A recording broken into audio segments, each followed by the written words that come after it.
Hi guys, welcome back to the Halloween Tea Party where I'm attempting to do 31 tutorials for the 31 days of October. And I am completely blind in these contact lenses, so I apologise if I am out of focus or just not in the frame. Today's look is a face paint look, obviously, and I am classic Mystique from the comic books. And you could be too. I'm starting out with slightly stained green skin. I'm sorry guys, I had to pre-record this, so I'm filming it straight after another look that left me a little bit stained. So I'm starting out with my mid-tone, which is this blue shade, and this is a water-activated face paint. And I'm taking a nice big brush and I'm just painting my entire face in the blue. If you've seen any of my other comic book cell shade videos, then this one is going to be a little bit different. We're going to do things a bit of a different way to just try it out. Mystique has a white dress on, so I'm being very careful on the neck and only bringing the paint far enough down so that I still have space for the dress, and obviously trying to make that line very, very crisp. If you have seen my other videos, you know that normally for a cell shade look, I would go in and map out everything where all the highlights and shadows are going to be, but today we are just winging it. Don't forget to do your ears as well. We don't want any pink ears sticking out of this look. I'm going to be wearing a wig with this, so I'm not too worried about the edges around my hairline, but if you're not going to be wearing a wig, then you want to either make sure you have a very clear defined line around the edge so it looks intentional, or to bring that blue slightly into your hairline so it looks a bit diffused and it doesn't look like you're kind of wearing a blue mask. To set the face paint on the eyes, I'm taking a blue eyeshadow, and I didn't have an exact match, so I just went for the closest thing that I had. You could set it with a translucent powder instead if you have nothing that even remotely matches this color. But basically I find if you don't set face paint on your eyes, it tends to rub off and transfer quite quickly. For the highlights, I'm using a nice icy blue shade, and I'm applying it with an eyeshadow packing brush. And I'm just applying it anywhere where the highlights would be hitting the face. This isn't like highlighting how you would do in regular makeup, because for that you're, going for realism, and we're not going for realism with this kind of look. So what I'm doing is choosing an imaginary light source and then using that light source to work out where all the highlights would be on my face. If you're not really sure how to do that, then you could take a lamp or a torch or something and shine it at your face from different angles until you find an angle that you think looks good, and then just copy the highlights and shadows from the light source as they're hitting your face. One of the nice things about doing this look this way, putting the highlights on top of the midtone instead of having them separately, is that you can blend them as you go along, and those highlights aren't going to look too harsh and you're not going to have to go back and blend anything in. For the shadows, I'm taking a darker blue face paint, and it's the same theory as with the highlights. I'm using an eyeshadow packing brush and just applying them wherever I think that these shadows need to go.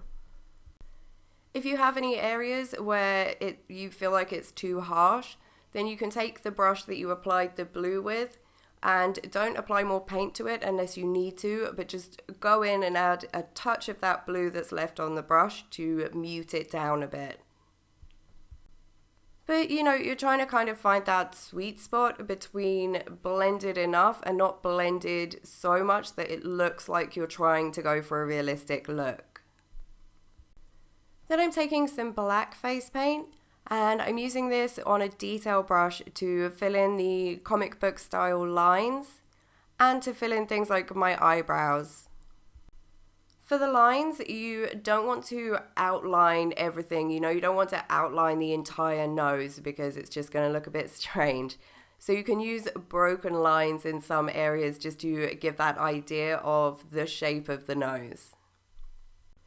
or the contour of the cheek or the temples. For the eyes and the lips, I'm completely outlining them with a thin line, and this is another thing that you want to be a bit careful with and really take your time with.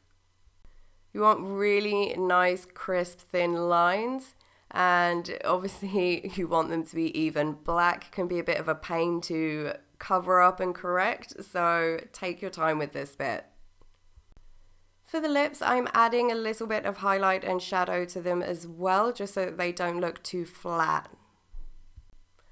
I'm sorry as well that I look a bit miserable in this video. I was not feeling too great when I was filming, and this is obviously my pity face, where I'm just pitying my poor sick self. For the dress, I'm just taking another huge brush and a white face paint and filling in the whole dress area. And again, I'm not mapping anything out, I'm just going straight in with my brushes. But if you prefer to map things out, then, go for it. White can be a bit of a pain to get an opaque, even base, especially across a large area like your chest. So you really need to have some patience to achieve that. I do not have that much patience. But what I find can work is putting down an initial layer, waiting for it to dry, and then going back in with a second layer. The problem is you need to be a bit careful how much you layer glycerin-based paints or water-activated paints, because if you layer them too much, then it tends to just crack and just flake off your body. I mean, I guess with the white, for a lot of you, you're just going to be wearing a white dress, so you're probably not going to be trying to paint your whole chest white. Then I'm going back to my mid-tone blue and painting my arms blue. And then I'm adding highlights and shadows in the same way that I added them to my face. With the highlights and shadows on your neck, if you kind of move your head around at crazy angles, then you'll start to see muscles and tendons and things, I think, pop out, and basically you want to put the highlights on those areas.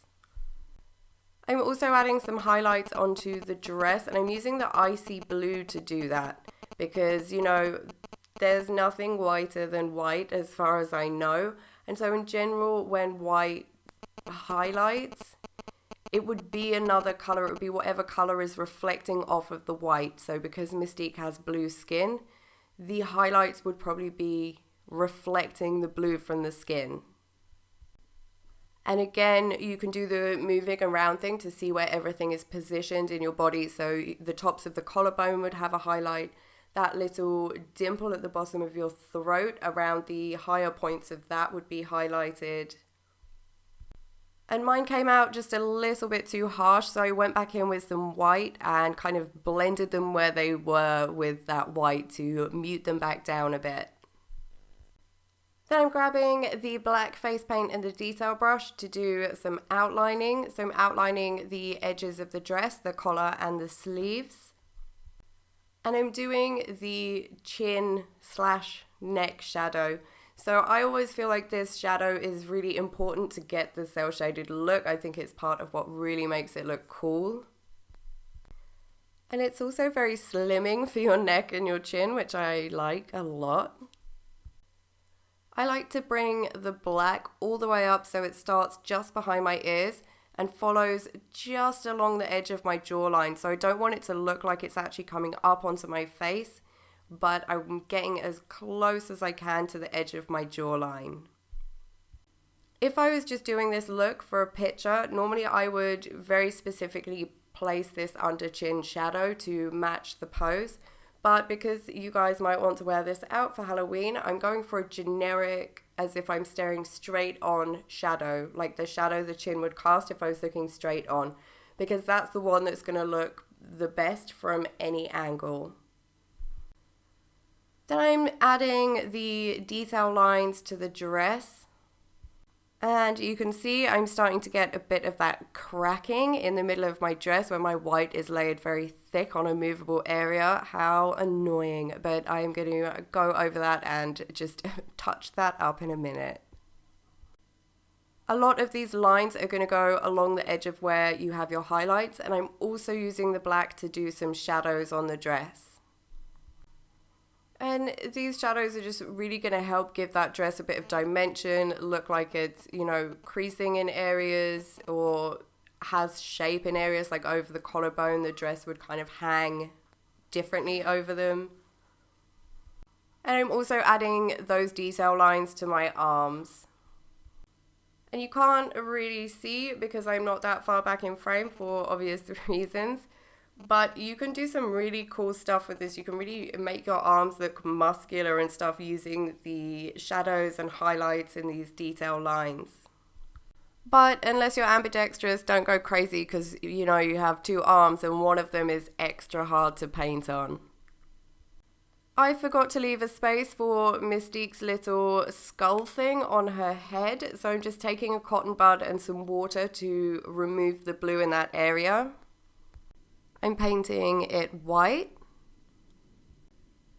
And then I'm taking the black and my detail brush to add some eyes onto it and to outline it. And to add some little teeth. So that's it, guys. You are now classic Mystique. If you like this look and this video, you can let me know by hitting the like button. There will be another video going up tomorrow, so if you want to be notified when that is live, then you can subscribe to my channel. If you decide to recreate this look, I would love to see how it comes out. You can post it on social media, tag me in the post and use the hashtag Halloween Tea Party and I will see it. I'm also having a little competition over on my Instagram, so if you want to be in with a chance of winning some prizes, then all of the details are over there. I will leave some links in the description along with all of the products that I've used today. If this look isn't quite what you were looking for, then here are some other videos that might be a bit more your thing, and I hope you all have an amazing Halloween. I'm sorry about my voice, I'm a bit sick today, but I don't want to fail at my little Halloween adventure, so I decided to just push through it, but my voice is taking a bit of a hammering. So I will see you tomorrow, guys, in the next video, and I hope you all have an amazing day or night or evening or afternoon or wherever you are.